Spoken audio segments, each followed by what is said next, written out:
Good morning. This is Dr. Mystique from More Than a Human podcast, and I have with me yet again Miss Marie Matson, and she is a local author as well as a medical intuitive and alternative health practitioner. And we have an interesting topic, at least to us, and we thought that this conversation should be more public and we should share our thoughts because we're both pretty well experienced and pretty well read, and we like research a lot. So when things tickle our brains, we like to share that information in the hopes that it will be informative to other people. So Marie, would you like to start with what kind of an article you came across and what started the conversation? Well, I get barraged with information like everyone. Things pop up in my news feed or Instagram or Facebook or my email. And this happened to be something that popped up. I believe it was on as I'm scrolling through the highlights of the news. And I had just been to a continuing ed webinar on the computer about the gut and the brain and the connection between the two. And this was a follow-up webinar by the same physician, Dr. Laura Pollock, who I had attended the first like 5 or 7 years ago. And so I was like, oh, she's a great speaker. I want to attend this. And then just 2 weeks after that, I see this article in the mainstream news. So not just for practitioners and people that need continuing ed, but this is, on Google News or MSN or some major feed that gut inflammation linked to Alzheimer's disease confirmed yet again. And I'm like, yes, this isn't new information to me, nor to you, but it may be new information to the general populace of people that aren't necessarily in the healthcare field, because those things tend to show up in our feed because they're of interest to us. But this was for everyone. And I'm so excited because everyone, everyone should know that, yes, your gut and your brain health is absolutely linked. And the article discusses it. And in my webinar, it was emphasized that brain health and gut health and hormones specifically should be addressed at a much younger age. We shouldn't be thinking about the Alzheimer's or dementia as and that was kind of news to me, actually. I always thought dementia was a form of a Alzheimer's. It turns out I was flipped around, and dementia is the general category for brain issues, brain disease, if you will, and Alzheimer's is one of those categories. So I was completely flipped around. I got straightened out rather quickly to find that dementia is the broad category and Alzheimer's is one of the things in the broad category. And women are twice as likely to have Alzheimer's as men. And it's, in my discovery, primarily because of unmanaged menopause is what was postulated and taught in my webinar.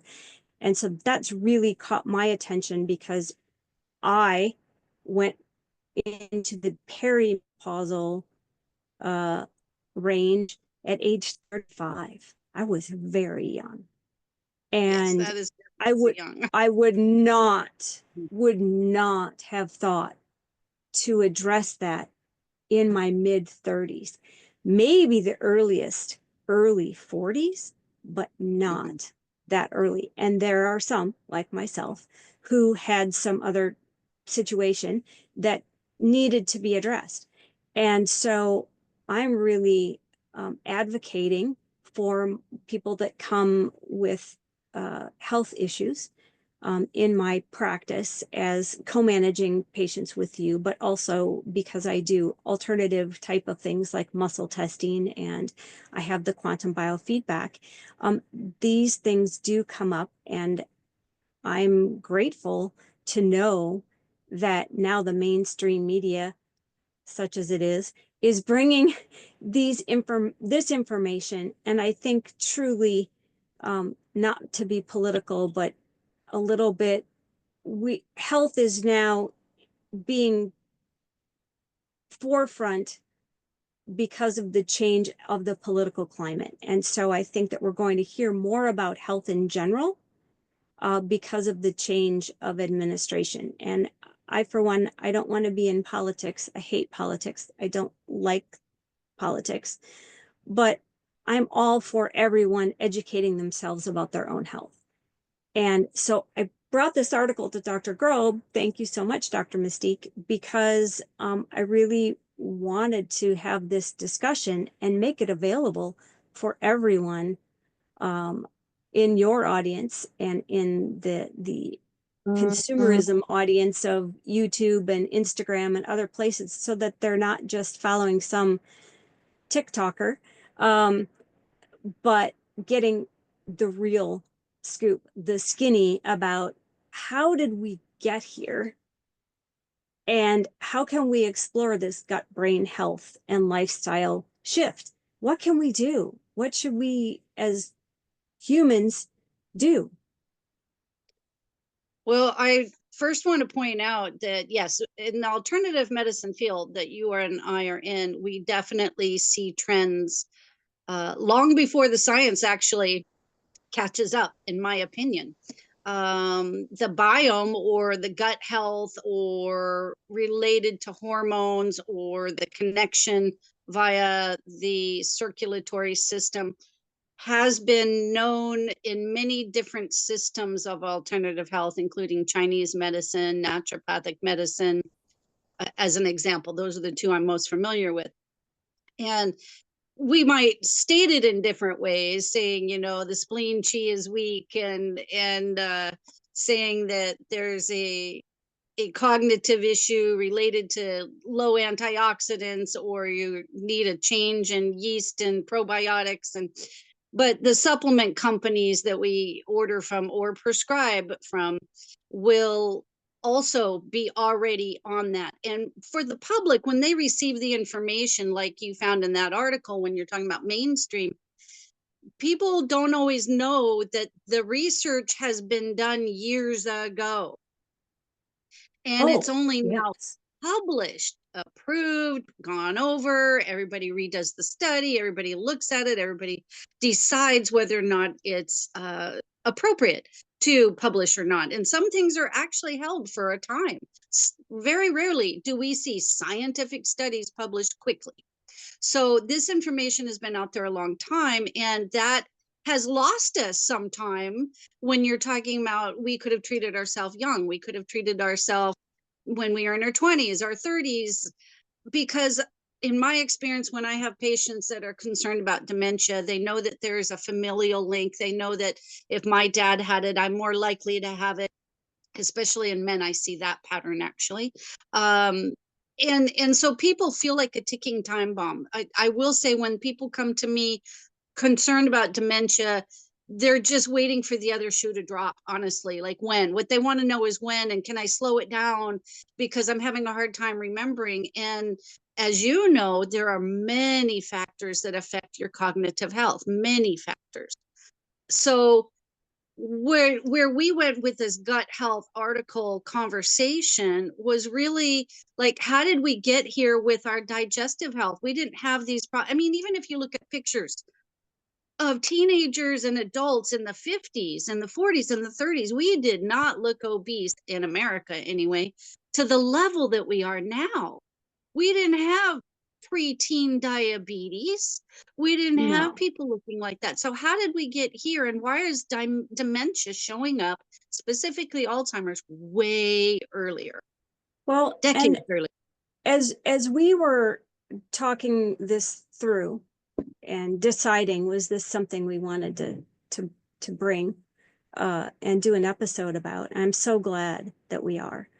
I will say that, and this is in no way anything disparaging against women, but when we look back at the changes in body type, let me say, when we look at, I'd say, watch a TV program from the 70s.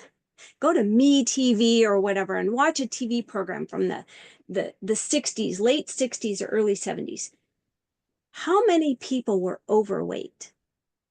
Not very many in, you know, episodes of Quincy or, Johnny Gage and Roy DeSoto in Emergency, or, these types of TV programs. And so I look back because really where's my frame of reference? Is my memory all that good? Thinking back, to the 70s, I was in grade school.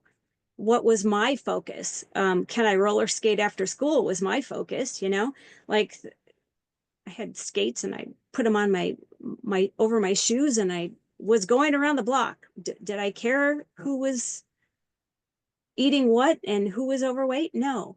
So, but my recollection of that time and making a correlation was really some of my peers, their moms were going to work. The moms were entering the workforce. The Mhm. economy wasn't all that great. I remember the long gas lines because gas was high price and scarce.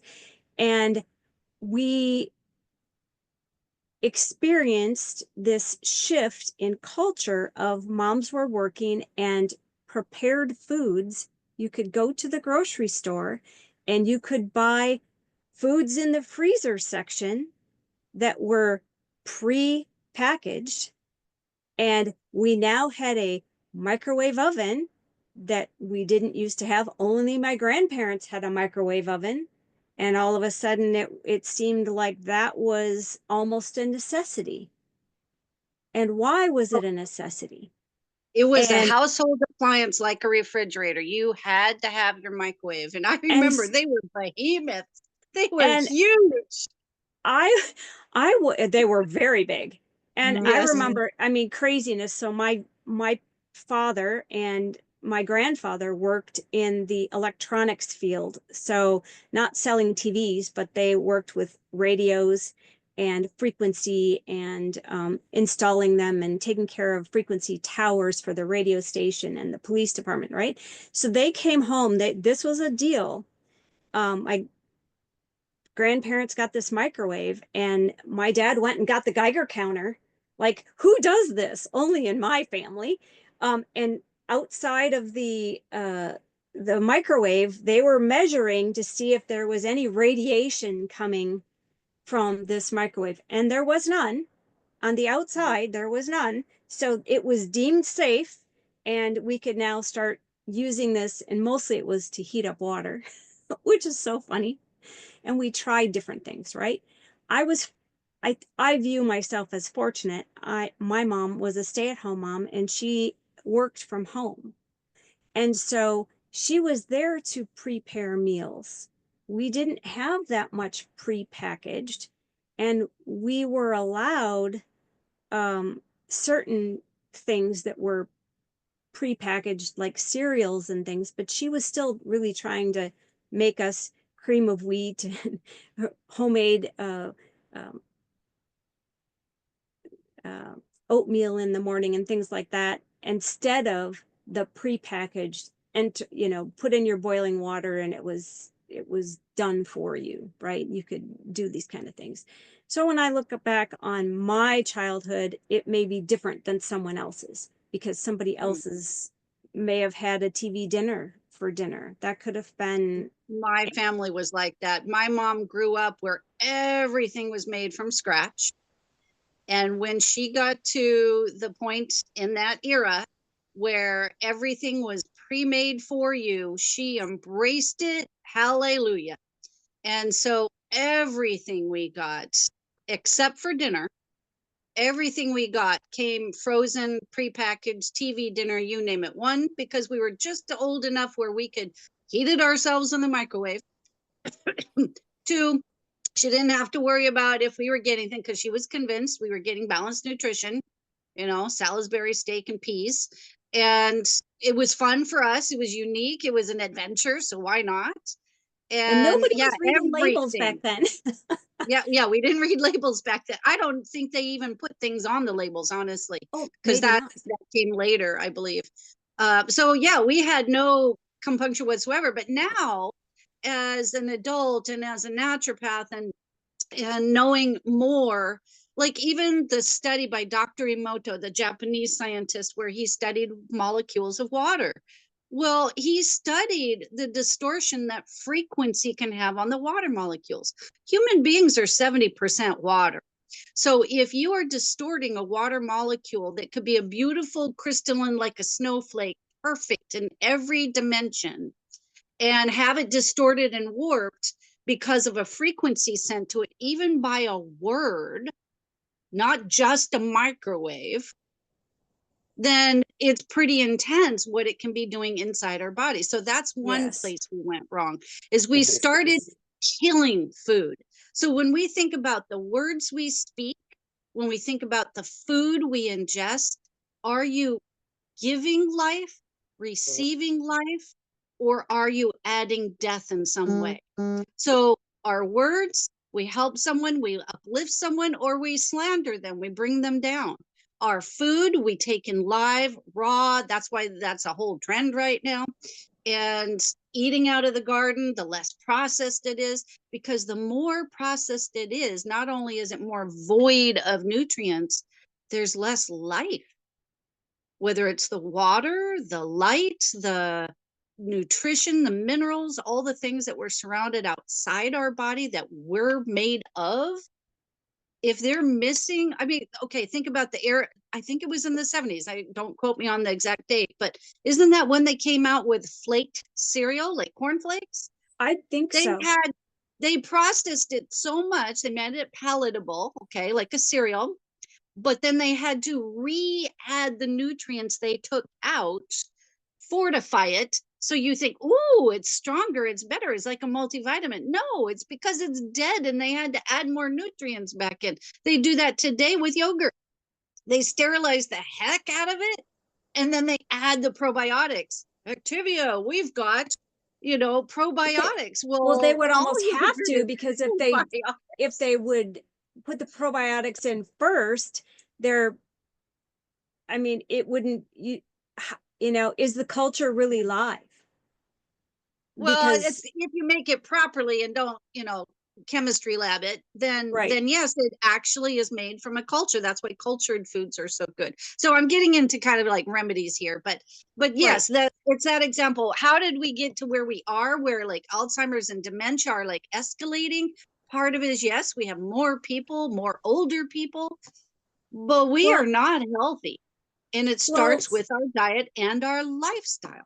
it does. And, so when moms and dads, I don't need to be genders, but or two parent households, both parents went to work, or both caregivers, however that worked in your family, went to work. And there was more prepackaged things, and there was less time to eat. I mean, even to sit and have a meal, everything seemed to be in a rush.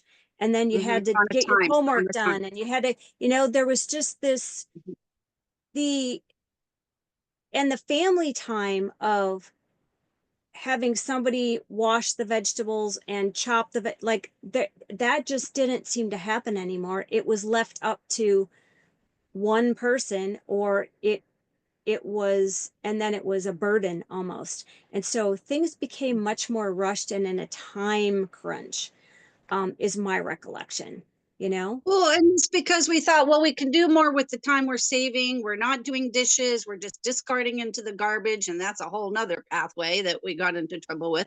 You're right. We lost family time, community time. We could sign up for more sports. We could, There, get the there was, kids picked up, dropped off, there but was we less lost time to something. spend in the garden. if you had a garden Mhm. and all of a sudden moms had to go to work, then who was going to tend to the garden? I mean, that was just, it was something that was time consuming. And so it In just was yeah, previous less. wars, the government encouraged us to have a chicken, two chickens, and a garden. And since then, not one war since, not one anything that's gone in our world politically, have we been encouraged to garden. We're like discouraged. We're told we'll just go to the grocery store, just buy packaged goods. Well, I think we really became consumers then. I mean, it didn't take long for a business to figure out that there was a need and they needed to fulfill it. Of And course. so we became then the consumers of the prepackaged, and it meal planning kind of went out the window. Along with that, home economics left the middle school and high school.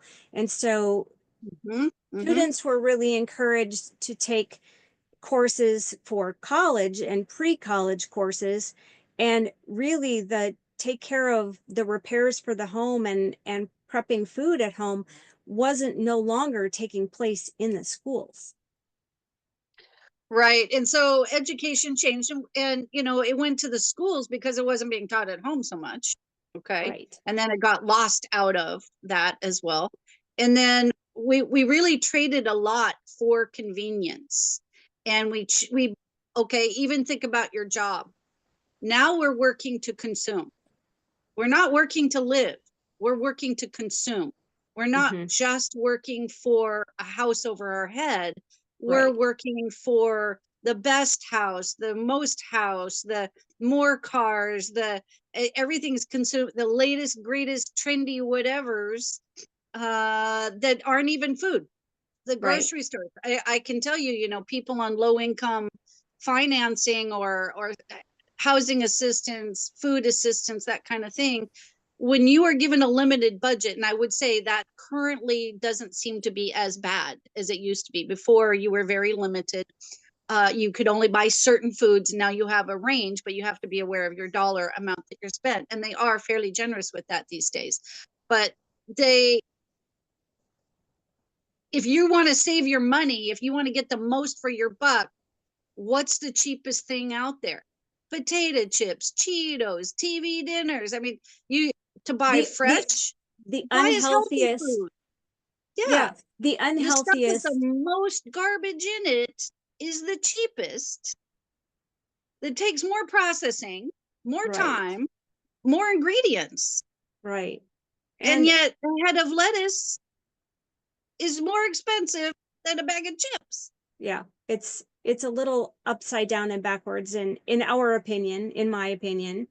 No, And definitely in then my opinion. and all of that unhealthy food, and the article didn't discuss it, but the in the webinar they definitely labeled Alzheimer's as type 3 diabetes, and absolutely causative by the food we're consuming. And uh, the statistic that I heard was in the 60s, 6% of the United States population was obese and had a chronic health condition. Mm-hmm. In today, 66% of Americans have a chronic health condition. Well, in our field, what I see is an increasing amount of food intolerances or allergies where people can't eat certain things anymore, or they have gut aches or headaches or skin rashes or diarrhea or constipation, where they have intolerances. And naturopathic medicine is very good at figuring out a lot of those triggers. But when you see someone go from a diet like this to this to this to this to this to this, there's something, it's not the food. We were born on this planet. We should be able to eat the food on this planet. So what happened? Why are we intolerant to the very thing that is supposed to nourish us as a human physiological form? The body doesn't recognize what we're consuming as food. Correct. And because of that, it triggers the immune system. So you get autoimmune conditions. But at the minimum, back to the original top part of this topic, is inflammation. We have Right. inflammation of the gut. Now, there are lab tests that you can do. There's a CRP, there's a SED rate, there's a calprotectin test. These tests can be done by blood or by stool. We also have like a lab where you can check inflammation, but it doesn't tell you where it is. Okay. Right. It Right. tells you there's inflammation. The exception would be when you're doing a cardiovascular inflammation test called a cardio CRP. When you do that, then at least you know it's in the vascular system. And Right. so we're seeing all these diseases. And I will say in Alzheimer's, dementia, there's a degenerative component to that. So we associate it with aging, but frankly, we're aging as a biological body much, much faster than we used to. And diabetes is a degenerative condition because we can't balance. We're always pro-inflammation. Inflammation breaks us down faster. So anything that triggers inflammation will break us down faster, age us faster. And so that's Well, why diabetes is such problematic, because it kills the and cardiovascular and everything else. and I think that it's important to point out that if you're of childbearing age, that if you're currently, as you're actively maybe trying to conceive a child, if you're pro-inflammatory, those are the genetics that you are passing along to that child. That's true, because the state of health that either parent is in at the time they contribute their genetic material, conception, is the starting point of the child. Now, you and I, because we do a lot of genetic assessment evaluations, especially when people were really trending on the genetic testing, is we found that we know that there's a genetic blueprint, and that's what we call familial or inherited issues in the family lines.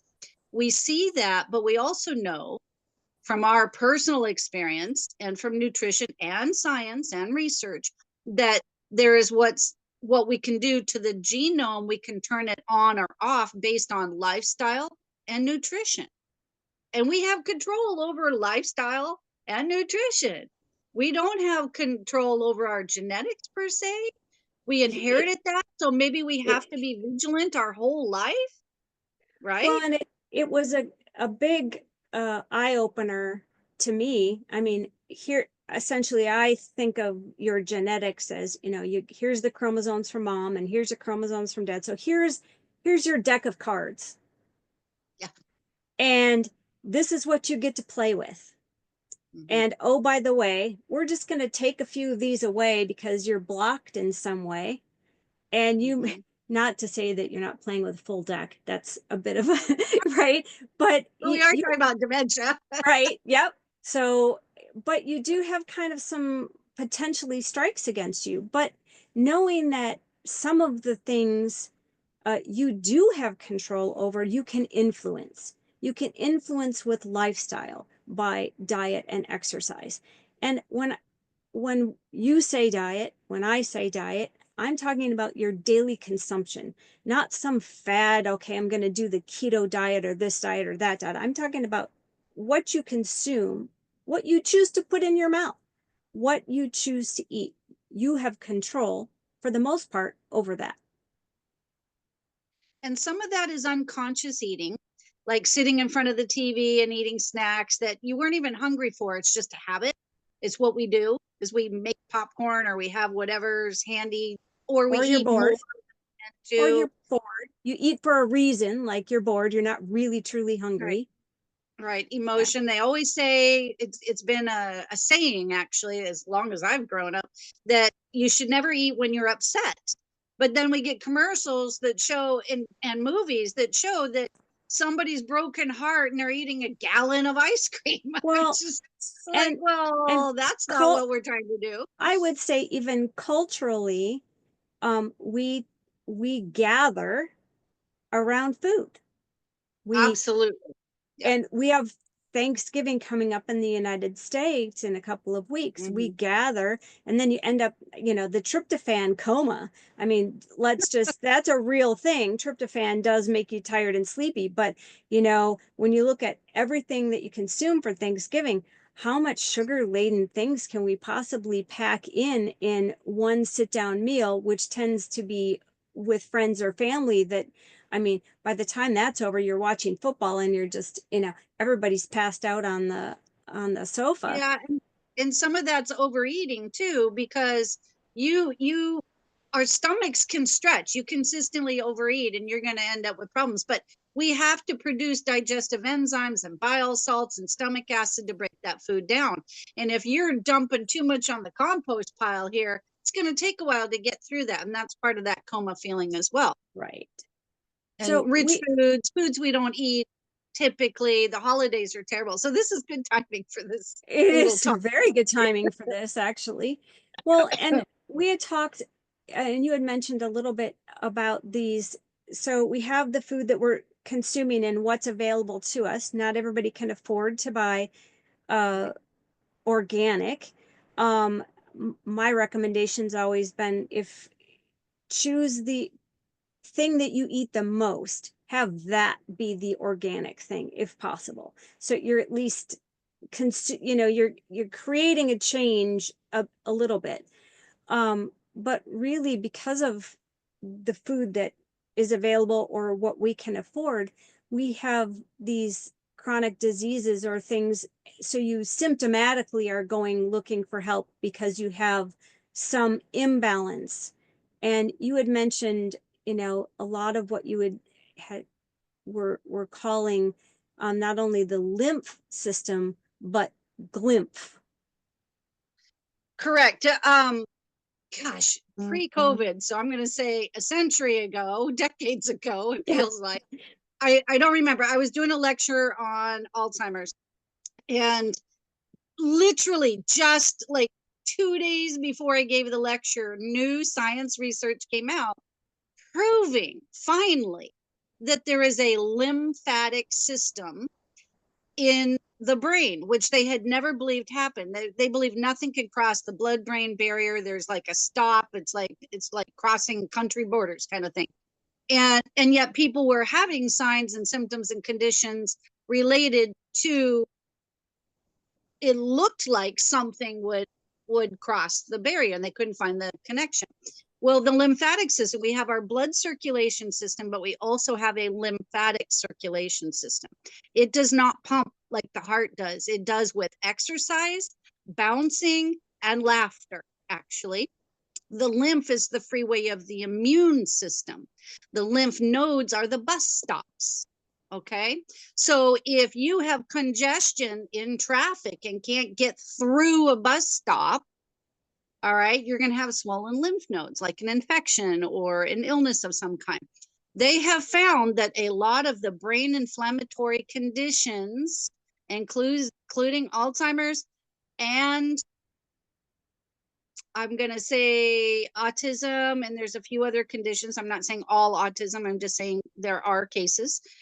Brain inflammation now can be linked to that lymphatic system, that freeway system of our immune. So what does our immune do? Our immune attacks, it inflames, it circulates, it cleans and clears, it filters, it sends the immune where it needs to go. So it's a very important part, connected and usually attached to a blood vessel or next to in some way to the brain. So what happens in your gut, which is your major filter that affects the lymphatic system, affects everything in the body. So if your gut is inflamed, your brain is inflamed. And we know from even the book The Secret, they talked about, they had a lot of different researchers and they said there's a second brain. There's a book called The Second Brain where part of your brain health, your emotions, your hormones is research studied, proven also in your gut. And so Well, when we have an imbalance, you don't just treat here or just treat the adrenals, you've got to treat the gut. well, and I would say, even if you're not familiar with the science, you may very well know the phrase, the gut feeling. So if Yeah, you get a, a feeling, it hits you generally in your gut first, and then creates this sensation where your brain says, maybe I should have an awareness. Maybe I should not go that direction, or open that door, or go with that person, or whatever. That's that gut feeling, right? Well, it's the same information superhighway for the food. it is. And that brings me back to societal changes in medicine. And before, the general public had not very little understanding of what was going on in their bodies. There would be a few people, practitioners, wise women, local elders, whatever, that could use remedies and things. And sometimes they use really crazy stuff, and that wasn't helpful. And so then you had doctors that had research and study, and then they became the experts. But again, it was always the power taken away from the individual. And then we've gotten to the point culturally where someone else tells you what to do. They're the authority over your body and your health, and here's a pill to fix it. They don't look at symptoms as a sticky note, as a reminder, there's something not right, that we're out of balance, that there's less, that there's something we need attention to. Okay. Right. And so when there's an accumulation of those sticky notes, just like on our desks and the computers, right? When we have repeated, then it's like, now I got to do something to clear all this out. Yes, you go to the doctor for that, or someone who has expertise in that, but don't be afraid of symptoms and try and suppress them immediately.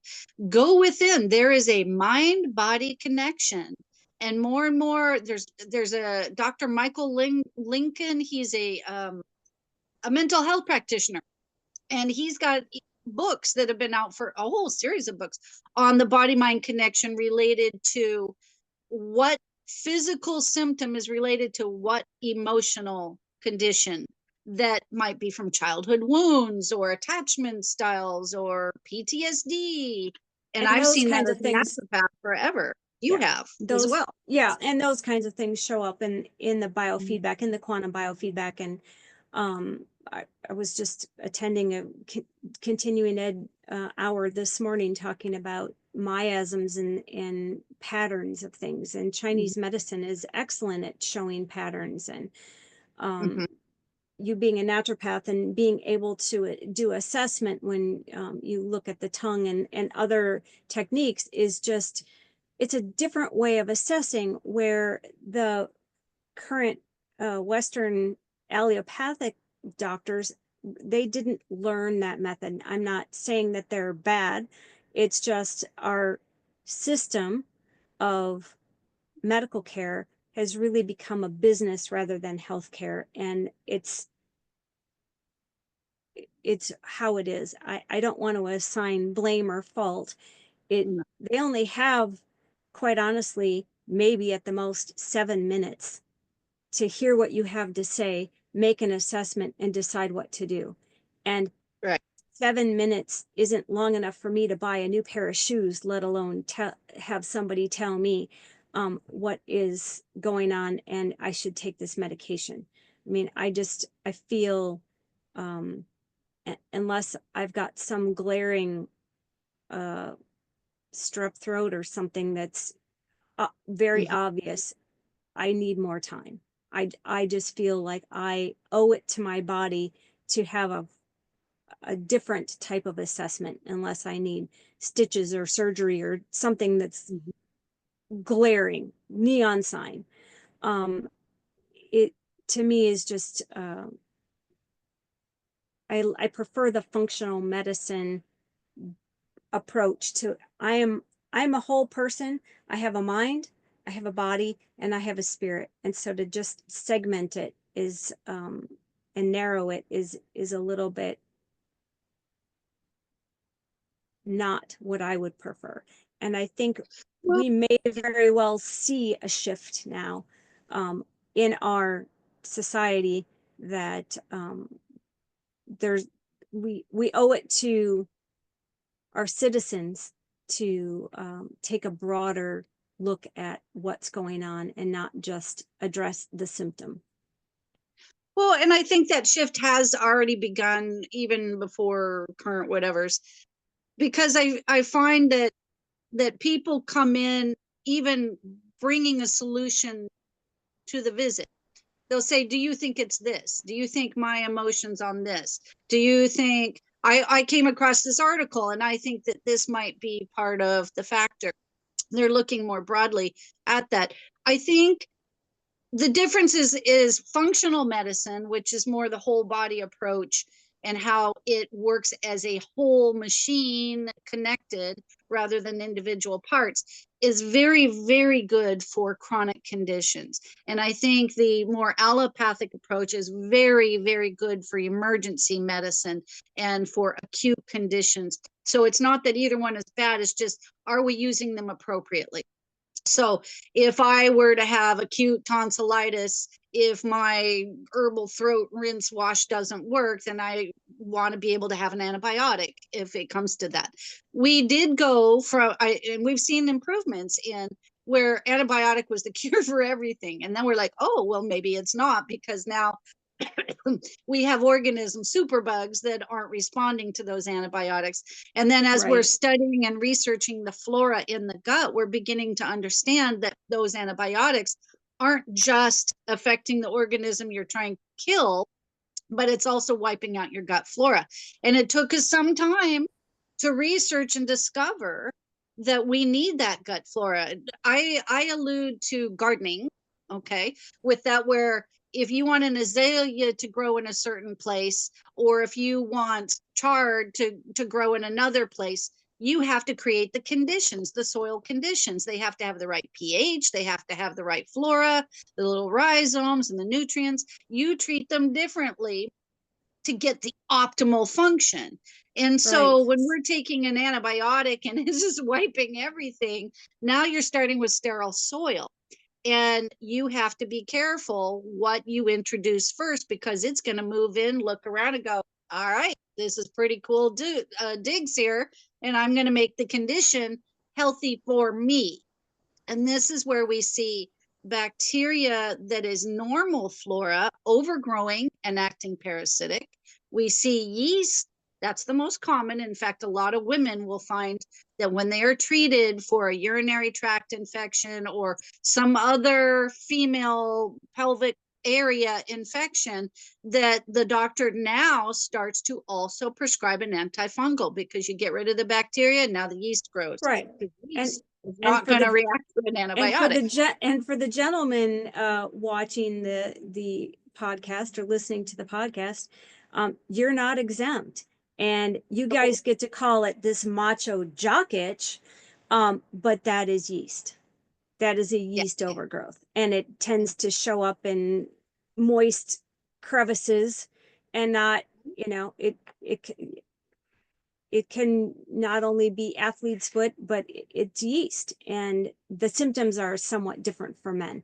But it's that entire digestive tract, but also other places that are that type of environment, where it could be in the ears, it could be in the throat, obviously mouth to anus, right? But wouldn't one big tube.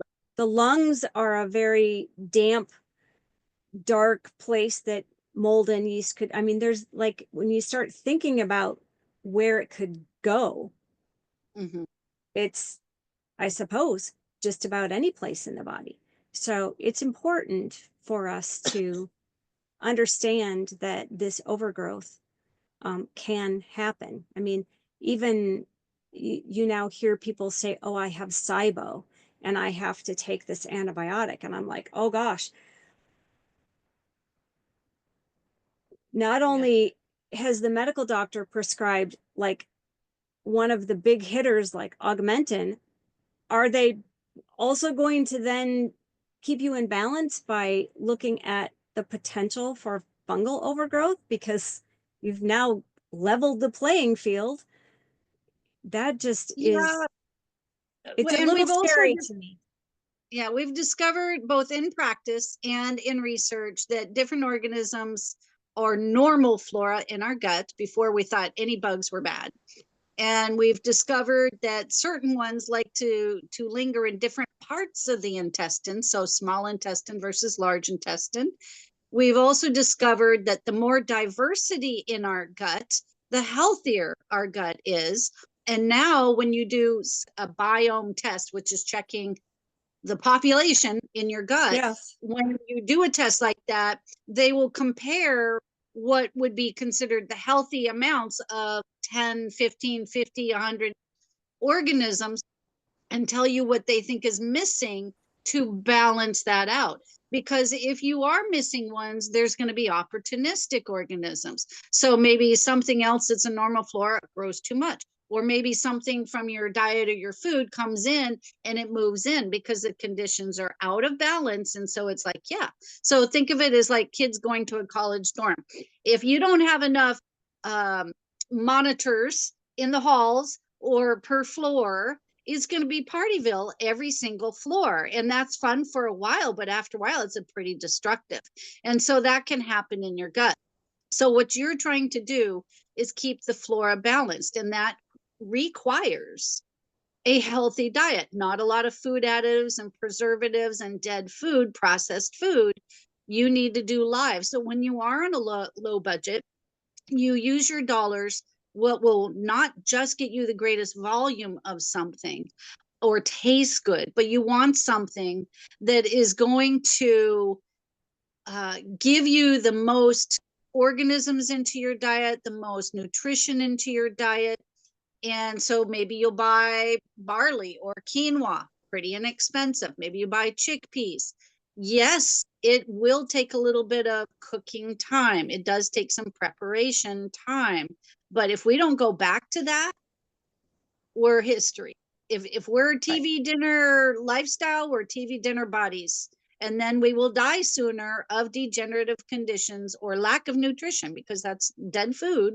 Okay, as soon as you microwave it, especially. All right, Oh, cancer escalating, and everything for else. God's sake, don't microwave in plastic. I mean, that is Yeah, just heat, such, heat, heat, heat. Yeah. oh my. So, So so what do you think? unprocessed food, the more whole it is, even if So it's low budget, that's your best option. Whole Foods, Mm-hmm. and there's all these catchy words like prebiotic and probiotic, and you know, just eating a variety of colorful foods, fruits, vegetables, Mm-hmm. proteins.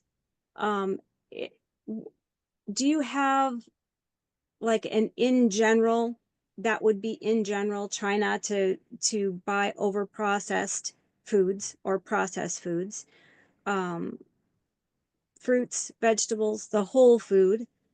And then can you address this prebiotic term? So, so we get these organisms first from mother's breast milk. And if you are not breastfed for any reason, you are missing those. The very first ones, there's a very unique type of flora that you will only get that way. We can supplement for it, and that's usually in the infant or child formulas. It's Infantis is would be the name you're looking for, and I have some adults take a child probiotic for that very reason for a time to get that nurturance, that original flora that should have been there. And then as you eat foods, as you introduce foods, it should be coming from your food. Well, what do we do as a culture? We sterilize everything because we want to ship it to Timbuktu.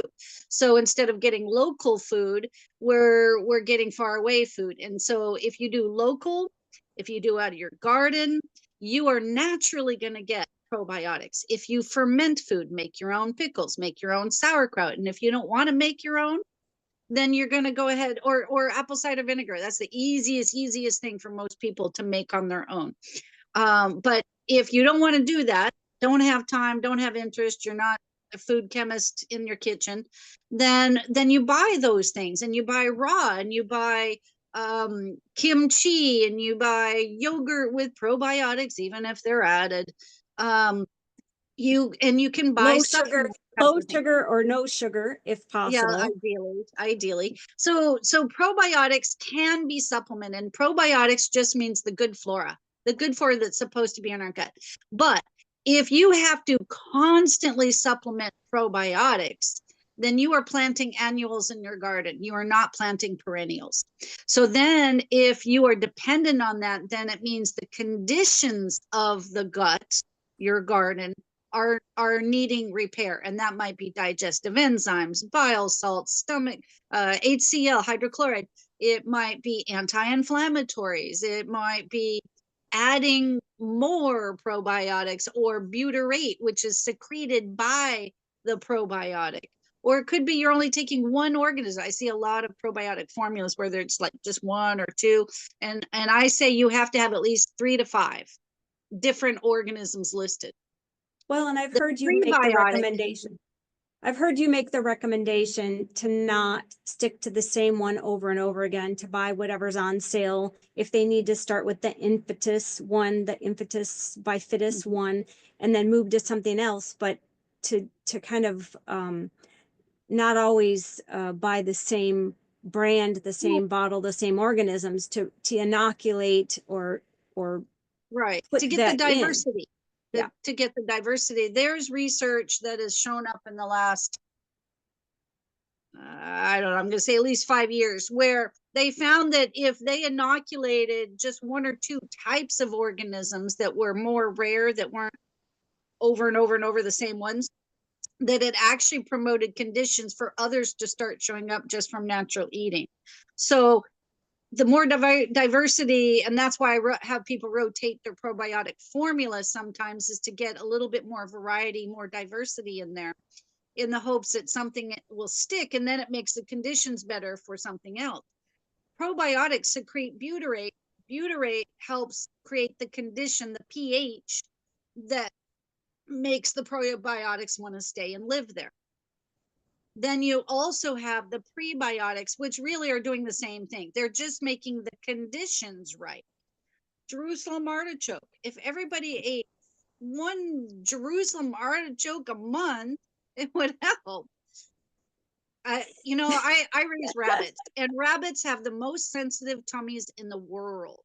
They have a very fragile digestive system, and they eat periodically, not day after day after day after day, because I have Jerusalem artichokes out, and they know where they are, and they will dig them up, and I'll see a whole bunch of the roots gnawed up, and then they'll stop, and then they'll leave it be.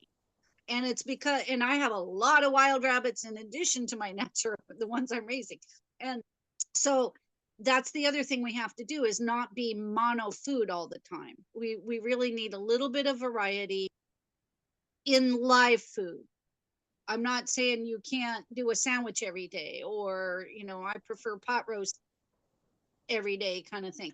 What I'm saying is you need to add a little bit of variety. Like, so maybe change it from red to yellow to white potato, or sweet potato, or, there's some variety you can do there, or carrots or beets, or go outside your comfort zone a little bit. There are so many things you can buy, because like you said earlier, those who have the companies that want to sell things are recognizing the need and the request from the consumer that they need to produce these. So the more you ask for those things, the more you'll get them. It's kind of a Yeah. universal manifestation thing Well, going on.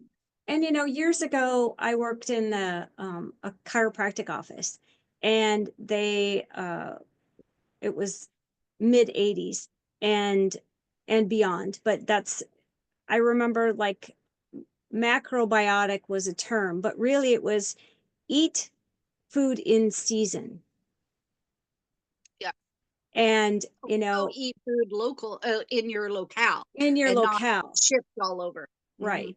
And that I found really fascinating. Although I would say, we have some things like, if you're in a northern frozen tundra, you're not going to get citrus. And so you're likely going to have to, buy oranges or grapefruit or some type of citrus, because you're really not going to be able to get that locally in the wintertime. It's just not going to happen in the wintertime.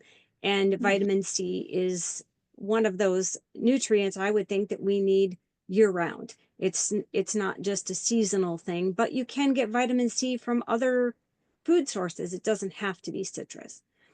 Mhm. Um, would you say, Dr. Grobe, that uh, people should start with their own, looking at their own diet, and then if they have bigger concerns or they can't seem to create a change, that maybe some testing might be necessary?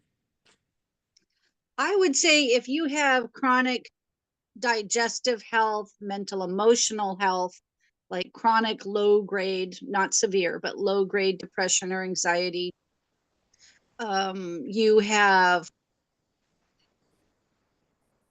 chronic gas, bloating for sure.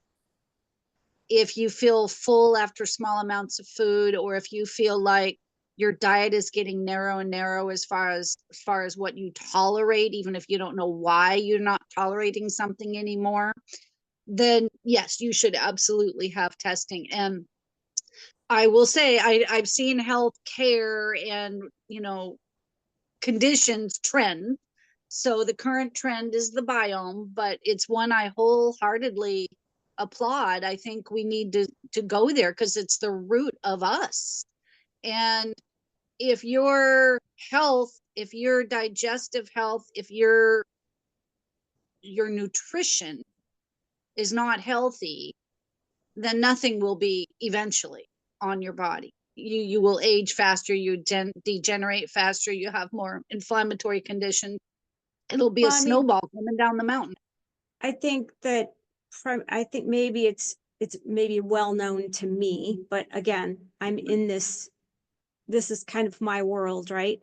But Mm-hmm. one of the first things that doesn't absorb well is the B vitamins like B12. So if you have anemia, maybe that is your first clue to say, hey, maybe my gut isn't absorbing or creating, it should be made in the gut and it's not able to do that. Maybe some testing would be appropriate. And I know I looked up a few, this Viome, Viome.com. They're having consumerism Black Friday sale right now, 40% off of their test. So we are not affiliated with them. We don't have any kind of affiliate link. We make no money from this testing, but that would be maybe a place to start and then take that information to your practitioner or come see us at Take Care University and have Mm-hmm. an initial session and share your results so that we can get you on the right track. Yes, that has been around for a while. It's been very consistent. The reports are nice from a practitioner point of view. I like the reports. I like the information. I find it useful. And it is printed in such a way that the patient can understand it themselves and follow some of the guidelines themselves. They also have different tiers of testing where they'll even offer making you a probiotic formula based on what probiotics you need on their testing, which is nice. So there's a tier where you can actually order custom made for yourself. Keep in mind that it's AI generated, algorithm generated kind of thing. So your unique qualities, like your health diseases, your familial health diseases, your current obstacles may not be part of that equation, but it's a great starting point. If you have more complex issues, and that's especially when the mental health issues get in, or you want to explore the familial, then the practitioner, someone like myself, can order from a more complex testing company, and then we can order where you get actual genetic testing based on your biome, your gut health, your the ones that affect your mental, emotional, basically the second brain, Right. especially if there's something you're concerned about, dementia or Alzheimer's or anything, inflammatory conditions, even diabetes running in the family. That's where the practitioner should be first, and then we order the testing. But to do it yourself and to get started somewhere, think about whole foods, think about live foods, think about frequency, like how am I cooking my food? I can't tell you how many times people try to give me microwaves because they're irritated that they have to heat food in a pot on the stove. And because I won't have one to do water because I know it destroys the water molecule. We're made of water. So start there. Start with those kinds of things. Stop nuking your food. Look at how you're eating. Even just assessing it and changing one thing is one less damage that you're doing.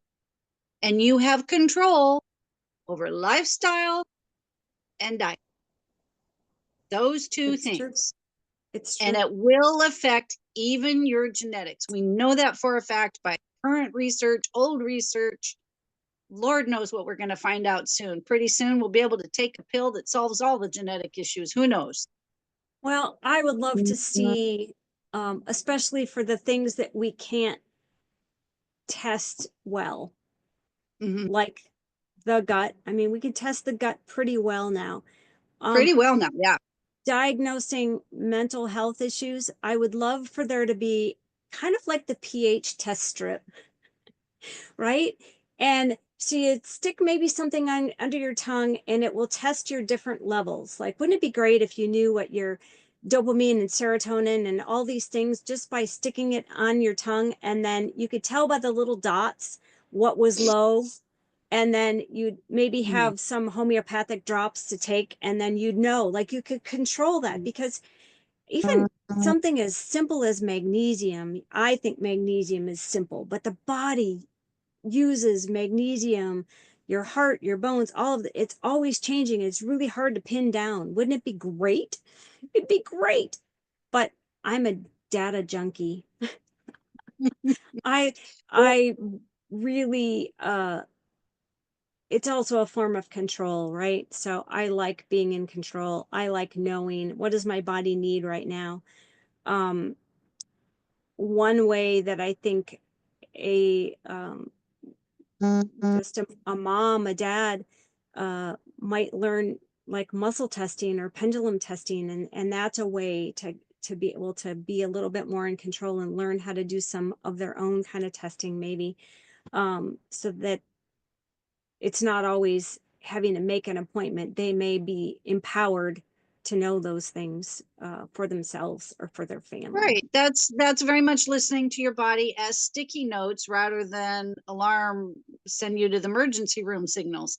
So it's even the doctors appreciate that. They don't want you coming in for every ache and pain. They want you to come in when you need them, because if you're in these in between states where they can't diagnose it, it doesn't show up in the labs, it's not really this or that, they don't have much to offer anyway. So what you really want to do is pay attention to what your body's telling you, whether it's your heart racing when you eat corn. I mean, that's a simple one. That's a biofeedback. That's a like, oh, my pulse is racing. My pulse is racing. Um, it could be like you said, it could be a sway test, a pendulum test. There's a Well, lot of different ways to assess your body because we are biomagnetic beings. We have a frequency. And it, so when it's you're adding frequencies, including computers or microwave food, it's changing your biology. So decide how you're going to interpret that and what you're going to surround or ingest. Well, and there are very obvious, I mean, you can use AI, you could use Google and look up known inflammatory foods, and Mm-hmm, you'll get a clue right there of the things you may need to start avoiding if possible. Um, mm-hmm, and I remember I was having a health issue, having a heck of a time getting medical doctors to listen. You were listening, but I needed that test and it was expensive. And so I did the unthinkable and I ate a bunch of the food that I knew would cause me a problem. And then I went in because I ah, was having that immediate problem. And right. I knew what it was. I needed I needed to have them connect the dots so that I could get the test that I needed and then have a resolution. And that was my darn gallbladder. And, you know, I'm genetically predisposed to Mhm. knowing what I know now, and I can deal with it. But getting a gallbladder diagnosed is difficult because it mimics other things. And so I put myself in a situation so that it could be easily recognized. I could get the test and they could say, oh my gosh, look at that. Your gallbladder is not working. I don't recommend doing that. Only people that know what they're doing. Yes, But I do understand that, and you can do that for yourself as long as you're not doing something life threatening. As far right. as what symptoms does this food cause? And so that's what I would call an elimination challenge. You, if there's something suspected that might be triggering inflammation in your body, and you want to know which food it is and which symptom it's causing, take out all the suspect foods. Usually there's a top 5 most common trigger allergy foods: soy, wheat, corn, dairy, citrus, and nuts. So 6. Peanuts specifically, but almonds secondarily usually. Take out all the ones you think you eat a lot of regularly that might be a trigger food for a minimum of 6 days, but highly recommend 2 weeks fully. Okay. And then start introducing them one at a time. One, and you eat it for 2 days: breakfast, lunch, dinner, breakfast, lunch, dinner. If you don't react the first day, but you do the second day, you have a food intolerance, which means you can have it sometimes, just not every day. If you don't have any reaction, you can eat it. If you have a reaction the first day, that would be labeled a food allergy. Take it right back out. Give a couple days to for the gut and the health to repair and the immune system settle down. Try the next food. Try the next food, and you might find one food like wheat commonly creates a rash or itching, or you might find that you get a stomach ache or a headache with dairy or sinus symptoms. So when you do that with the suspect foods, it might be multiple foods or triggers, but when you separate them out like that, then now you've discovered which food causes which symptoms. So when you go to that potluck and you have the hors d'oeuvres, or you have whatever little Right. casserole somebody made, and you have a reaction, now you know what was in it, even if the person didn't know. Because a lot of Well, times labels will list a brand name within a brand name, like spices capitalized is a whole bunch of stuff. It's not a spice. It's not cinnamon. It's not a it's a single ingredient. proprietary blend. So they don't have to tell you what it is because it's under a Right. brand, and we don't know what it is. It's not our fault because we're buying the brand. We're trusting them. So all Well, kinds of shenanigans that way. I think too that there can be a mild sensitivity. I'll take, for instance, probably I don't know if it's the number one food, but likely in the top 5. So you have a dairy sensitivity, you may have a wheat sensitivity, and uh, one more thing. Okay, so have pizza. You have wheat in the crust, you have dairy in the cheese, and maybe there's some spice or the tomato, whatever, that you may have some mild problem. But now you have the trifecta of 3 things together, and you wonder, oh my gosh, what was it? And it was the combination potentially. Right. Because what happens with food intolerances or allergies, whichever way it goes, is they're additive.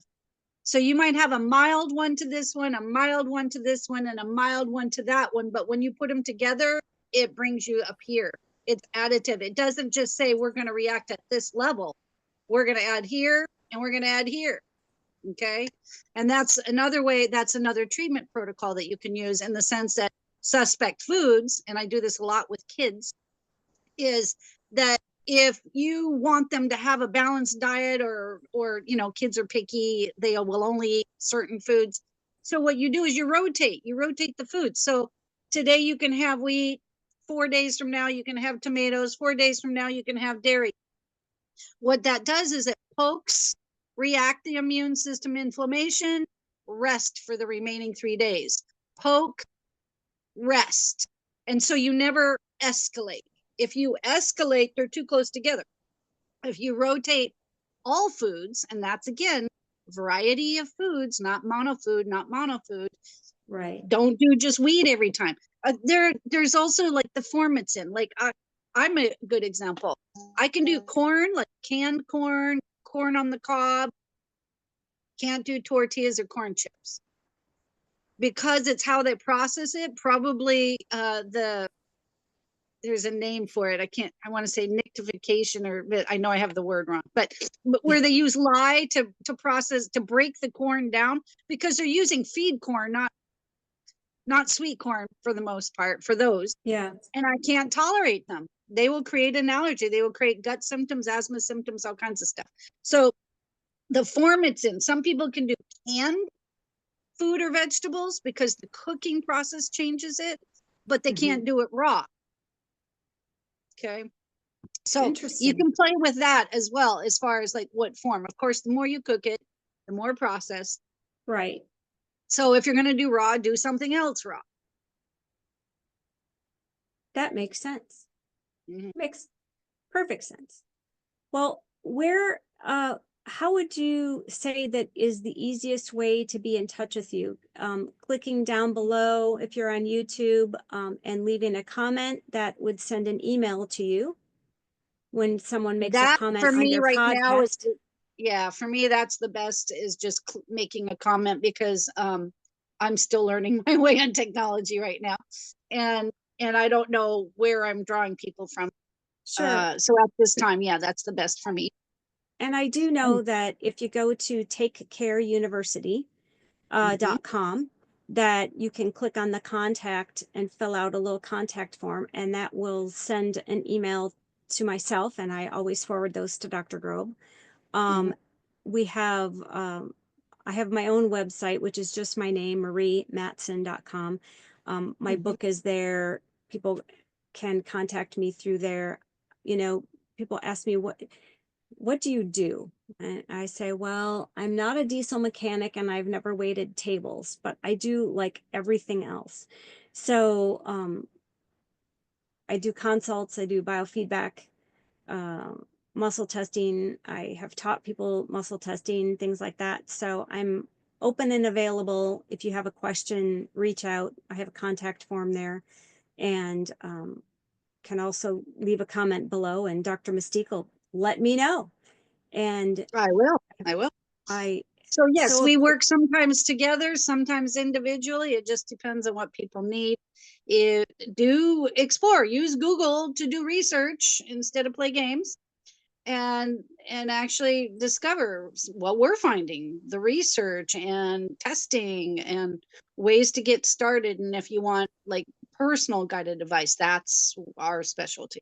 right, right. And that I will say, after doing the numerous of the genomic testing, it is really quite fascinating to not only have a health history in front of you, but know the genetic background, and to be able to make an influence on that is definitely, it's data driven, but the lifestyle changes certainly have shown through, and we've made some pretty great discoveries that way too. So um, we're open and available to what your needs are, and we'll just meet you where you're at, wherever you Absolutely. are in your life. We will not, we're coming to your house, but we will meet you where Well, your journey is at. yeah, we've walked in those shoes. We're talking from personal experience, not just up in our head learning. We're talking personal experience. So Yes, maybe that makes a difference for you. for I think it. certain. I think it does. I mean, I definitely am experience-based learner. I'm Mhm. a very kinesthetic learner. And so walking the walk, and it's not Yeah. easy. I mean, some of these changes are not easy, and it always baffles my mind. I know better. And why is it that I'm craving this bad thing right now? Um, And that's a good place to start, is why am I craving? Not just reacting and eating, but why? What happened? What am I feeling? Where am I feeling it? Why am I wanting salt or sweet? That kind of thing. Those are things. Does it remind me of something in childhood or some incident or Right. something like that? Absolutely. Did I just watch a Right. commercial that told me to eat, popcorn? I don't know. So that at this point, I think the future of healthcare, literally healthcare, is going to be two things. One is going to be our personal nutrition and gut health. And two, which of course leads to lifestyle in how we eat. And then two is personal empowerment. What we do for our health first before we depend on an external authority on our body, mind, and Oh, spirit. there's such great, the studies that have been done on just the mind alone, just the simple act of being out in nature and being in awe of something creates a neurological rewiring of the brain. It's Oh, we're going to have to do a fascinating. whole nother talk on that one, because I can go on for an it, hour on it. Yeah. it's remarkable. It truly is. Mm-hmm. We are not just a human. We are a remarkable organism. And I think that the title of your podcast is very, very fitting and well thought out, because we are not just this container. There is so much more. Yeah, we're not just a consumer to live and die and spend. We are so much more than that. Yeah. And me being in the intuitive that I am, I see this pendulum now swinging the other direction of we are absolutely not going to be a consumer anymore of I agree. I agree. this we will no longer allow you to place us in this dependency on medications and being chronically ill so that we're a consumer of X thing that you're selling. We have an Well, and awareness, yeah, it and takes awareness and personal accountability, doesn't it? it We does. can't just hand it over and let someone else decide for us anymore, Yeah. because we've discovered they take that and run with it and kind of run the wrong way. So now we got to rein that back in, and we got to say, no, that's not okay. Yeah. And Correct. this is what I want. And this is what I'm going to do on my part. And I'm going to hold you accountable for your part. I think that's what we're going to see in the future. But I'm grateful that you're feeling that too, because I think if we I don't, we're I thought toast.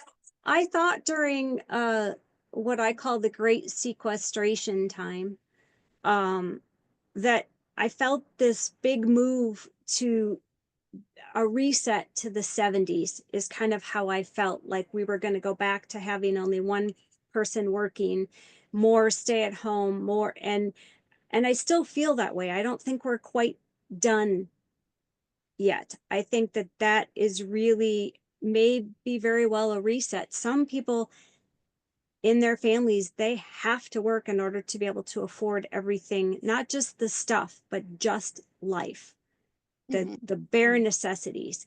And I foresee a time that we are a little bit more simple in our living and less consumerism, but less need to have two people working I as hope a so. necessity. I know that some of that is going to have to go back to finding, the core family, instead of all these separated single parent issues. There's a lot of factors sociologically, but Yeah. It's simplifying our needs, our foundation is is important, and I think people are beginning to wake up to that. So I applaud and everybody and who's starting to make those and changes. really appreciating the generations, our Yeah. culture and other cultures are much better at it, where you have a grandparent that lives very close by, or if not within the same household, and you, it just becomes a multi-generational care and feeding of the whole clan, if you will, the whole family unit. So the grandparents, the parents, the kids, and they just take care of one another. And those that are able-bodied do work in order to provide for the rest. And it's just becomes a generational care and feeding of each other. That is ideal. That could also work backwards in toxic families. So your mental health and your family Right. relationships Right. need to be healed before we can get to that nurturing stage. So start with yourself. You can't change other people. Let fill your own cup and then let it runneth over. That's how I'm gonna describe that. I'm just such an idealist. Wouldn't it be great if we could just all get along? Well, we all, Truly. and honestly, I think that's how we set up some of our sociological structures, because we did come from that a little bit more. And so it was the working people paid into Social Security so that the elderly could have some support when they were no longer of working age. But that's not working because we find that everybody has to work now, and that's not enough. And they keep stealing money out of, and anyway, so it's Right. that doesn't fit the current society needs and dynamic anymore. We need to change that. I think we will. And it I think we starts will too. with our own decisions and the decisions we make for our family and the people that we take care of. And Correct. I thank you so much for this discussion today, Dr. Grobe. It's been enlightening to know that the gut brain health, not only does it impact your brain, your memory, but you as an entire person, your mental, emotional, your physical, and your spiritual being. And I look forward to our next discussion, whatever that may be. Yes, and I want people to be left with feeling hopeful about their own health, their own choices, and even the greater effects around you. Because we have the research, we have the inner knowing, and we have the options becoming more available to go back to eating healthier coming up for us. And I think that's very hopeful. So thank you. And yeah, let's find another one to talk for hours about. Oh gosh, and we could too. We could Yes. talk for hours and have. But I just love being able to empower people to be in charge of their own health. And this is a great start for them. Yeah. Thanks for your time today. Yeah, thank you. And like and share and subscribe. I guess that's the Absolutely. trendy thing. And It's comment, like, comment. which way is it? Like, share, subscribe, whichever direction they are. I think like is up over here. But do it. And please do share, because the more you share with your friends and family, the more you can change the world, and start with yourself. Always. Okay. Okay. Thank you very much.